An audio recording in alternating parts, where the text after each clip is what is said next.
Okay guys, on the back I'm going to have you do all 6 of these at one time because we're going to look for one thing at a time.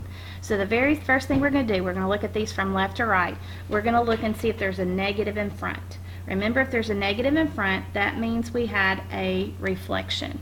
So we're going to go through and look, and you guys, I'm going to have help from Katie and Conley again, and they're going to tell us which ones have negatives in front, and then I'll write reflection for those. All right guys, go. Okay, so we're looking at reflection, so it's negative. So it's 9. Number 9. 10. Oh, yep, number 10, there's a negative. Number 11.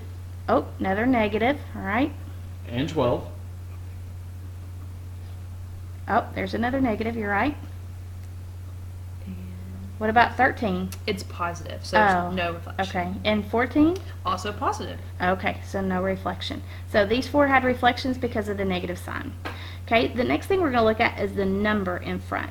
Now remember, with linear, we use words rotated up and rotated down. But linear is when we only have an x. Do you see any here that only have an x that are a linear function? Do y'all see any linear? No. No. Okay, so we're not going to be using rotated up or rotated down on the back of this. Okay, so every time we have a number in front, it's either going to be a stretch or a compression. So remember, if the number in front's bigger than 1, we have a what? A stretch. Very good. So which one of these has a number in front that's bigger than 1?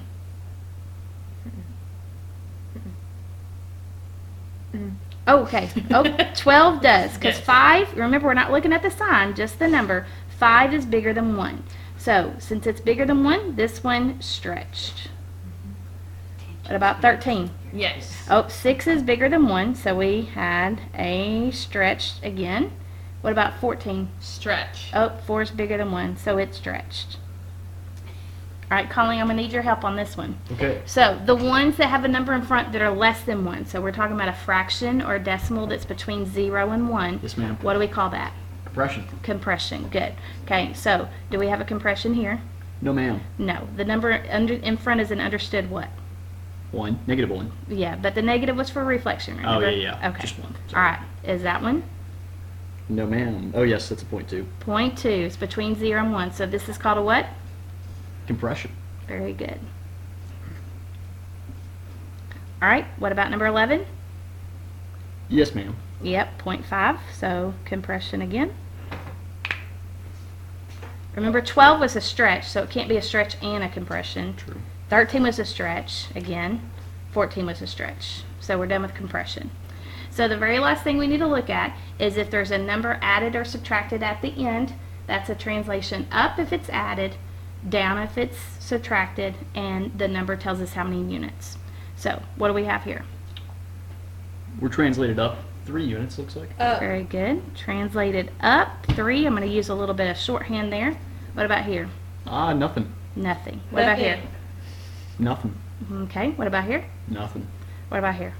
Translated up 5. Very good. And finally, number 14. Nothing. Okay. And that's all there is to it. So if you look for negatives first for reflection, and then look at the number for either stretch or compression, bigger than 1, between 0 and 1, and then look at the number at the end for translated up or translated down, you'll have these answered.